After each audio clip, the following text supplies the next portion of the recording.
Olá, bom dia para você. Dormiu bem? Espero que sim. Deus nos dá hoje mais um dia de bênçãos.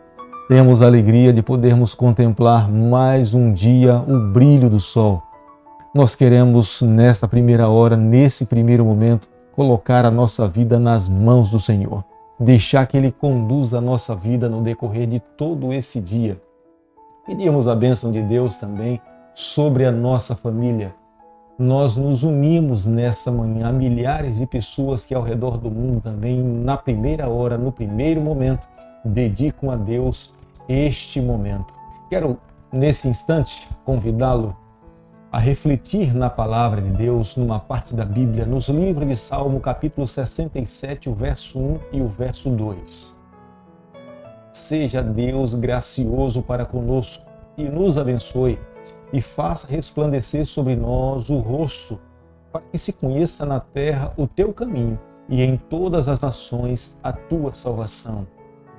O pedido do rei Davi é o nosso pedido nessa manhã. Que o nosso Deus seja gracioso conosco, que Ele nos abençoe, que o seu rosto resplandeça sobre a nossa vida e que nós vivamos os ideais de Deus, para que nós possamos, nos dias onde nós nos encontramos, nós possamos testemunhar do amor do nosso Salvador Jesus Cristo. Quero convidá-lo nessa manhã, porque cada manhã nós temos um compromisso de estudarmos um capítulo da Palavra de Deus. Você vai me ver algumas vezes aqui eu falando sobre isso, porque algumas pessoas têm ingressado ao nosso canal e muitas vezes elas não sabem qual é o propósito desse canal.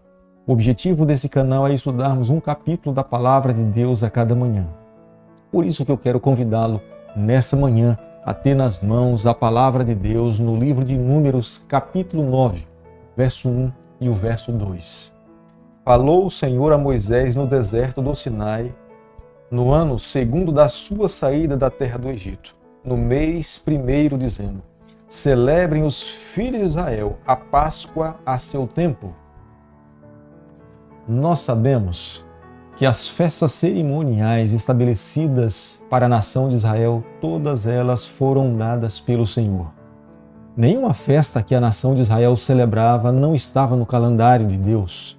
Deus mesmo determinou a festa do Pentecoste, o dia da expiação, a festa dos pães asmos, a festa das trombetas, mas a festa mais especial para a nação de Israel era a festa da Páscoa.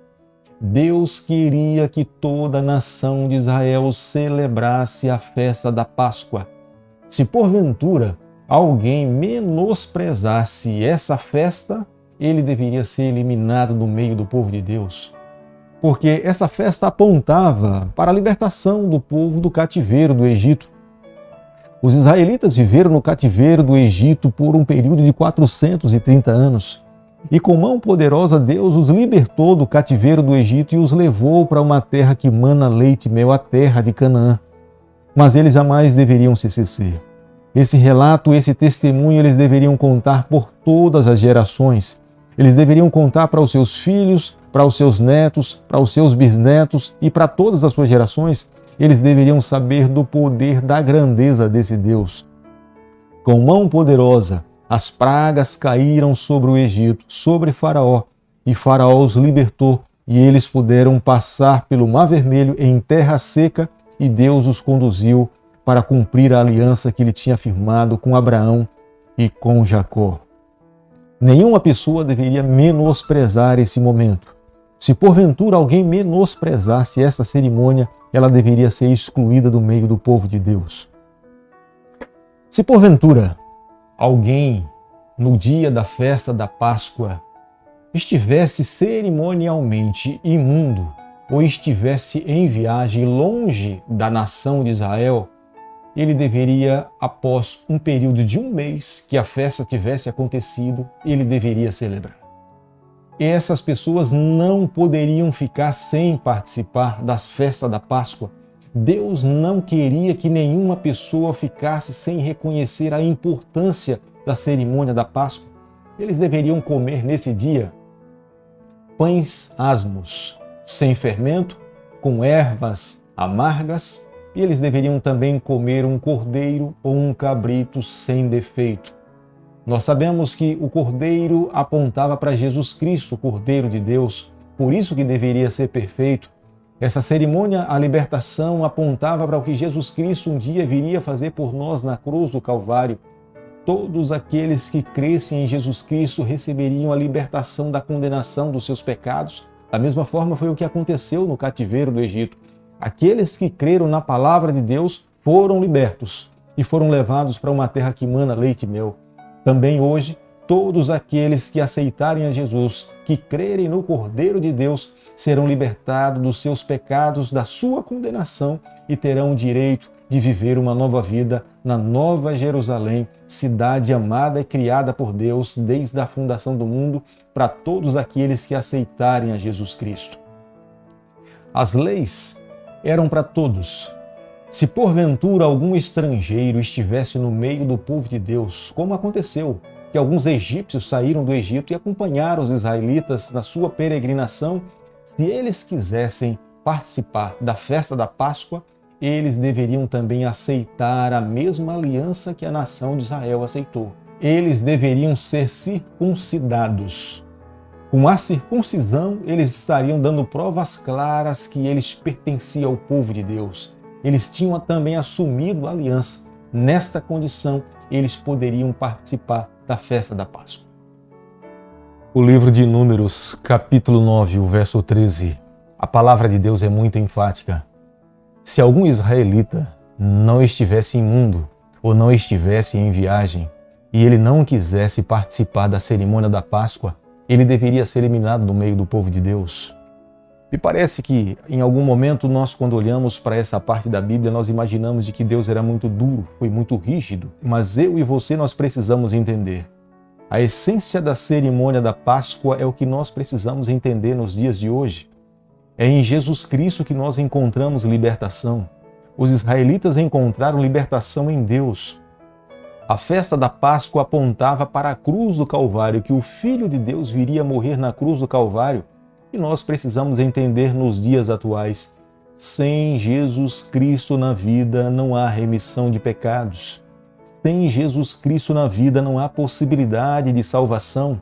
Há quantas pessoas que já têm me deparado na vida e têm falado, eu não preciso ser cristão, eu não preciso aceitar a Jesus Cristo na vida, porque eu não mato, eu não roubo, eu não minto, eu não faço isso, eu não faço aquilo.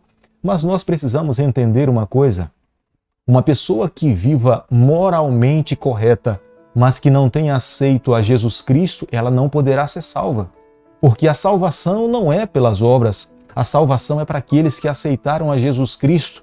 Portanto, se você que me ouve nessa manhã, você é um homem estritamente correto na sua vida, mas se você ainda não tem Cristo na vida, eu preciso dizer para você que você ainda está aquém da salvação. Você carece aceitar a Jesus Cristo, porque a salvação é exclusivamente em Jesus Cristo.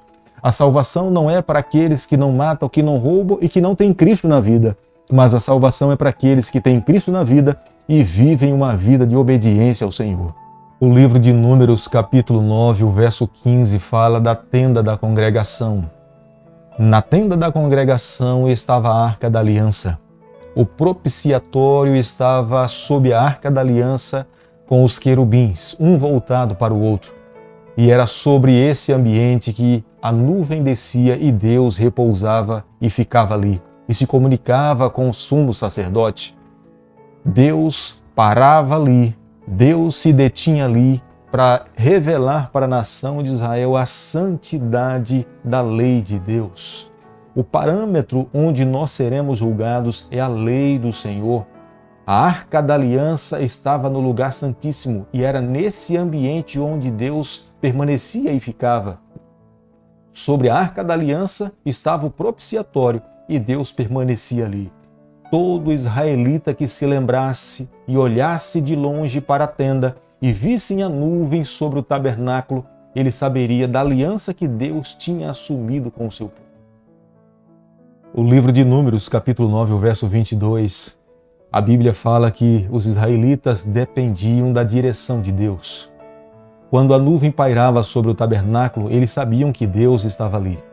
Quando a nuvem se levantava, ia para alguma direção, eles sabiam que era momento de seguir aquela nuvem. Deus sempre quis conduzir a nação de Israel. Deus sempre quis que a nação de Israel entendesse que eles deveriam depositar completamente a sua confiança no Senhor. Eles deveriam viver uma vida de dependência do Senhor. Não é diferente nos dias em que nós vivemos. Deus quer conduzir a nossa vida. Ele quer conduzir a nossa trajetória. Ele quer que nós dependamos dele. É por isso que ele pede para que cada um de nós desenvolvamos os nossos relacionamentos com ele, para que nós possamos confiar, crer na sua direção. A sua palavra hoje, ela é a voz de Deus falando aos nossos ouvidos. Quando nós temos a palavra de Deus nas nossas mãos, nós precisamos entender, é Deus falando conosco. O último versículo do capítulo 9 do livro de Números nos fala que eles viviam segundo o mandado do Senhor. Eles deveriam viver uma vida de obediência ao que Deus determinasse. A nação de Israel seria extremamente feliz. Moisés era o mediador. Moisés ouvia de Deus e era Moisés que comunicava à nação de Israel o que Deus estava pedindo. Mas o que cabia à nação de Israel a fazer era obedecer ao Senhor. Se eles tivessem vivido uma vida restritamente obediente a Deus, eles teriam vivido uma vida extremamente feliz. Os momentos difíceis que a nação de Israel passou é resultado de não terem confiado e permanecido na palavra do Senhor. Eu creio que nessa manhã fica para nós aqui essas orientações também. Quando nós vivemos uma vida de dependência de Deus, nós viveremos felizes. Quando nós vivemos uma vida de obediência à palavra do Senhor, nós somos abençoados por Deus. Mas quando nós queremos viver pelas nossas próprias forças, pelas nossas próprias escolhas, independente do Senhor, nós sempre iremos pagar um alto preço. Mas amigos, ao concluirmos nessa manhã o estudo do capítulo 9 do livro de Números, nós jamais podemos nos esquecer que a nossa salvação é exclusivamente através da pessoa de Jesus Cristo. A festa da Páscoa apontava para a cruz do Calvário. Todos aqueles que olhassem para a cruz e crescem em Jesus Cristo receberiam a salvação. Deus estava ensinando a nação de Israel e ele queria que o seu povo fosse testemunha, porta-voz dessa mensagem para todo mundo. Todos os outros povos deveriam entender que o Filho de Deus veio a essa terra, morreu na cruz do Calvário para que eles pudessem receber a salvação. Hoje, essa mensagem está em nossas mãos. Está sobre os nossos ombros essa responsabilidade. Nós temos o dever de podermos falar àquelas pessoas que ainda não conhecem Jesus, que muito em breve ele vai voltar aqui a essa terra, buscar o seu povo. O que nós temos que fazer nos dias atuais é viver essa verdade e quando tivermos oportunidade, falarmos de Jesus para aqueles que ainda não conhecem o Senhor. Querido Pai, nas Tuas mãos nessa manhã nós nos colocamos. Nós queremos que os Teus propósitos se cumpram na nossa vida. Fica conosco no decorrer desse dia. É o nosso pedido, é a nossa oração e nós fazemos em nome de Jesus. Que o Senhor te abençoe e te guarde. Que Ele faça resplandecer o seu rosto sobre você. Que Ele tenha misericórdia de você. Que sobre você, nessa manhã, Ele levante o seu rosto e conceda a sua paz em nome de Jesus.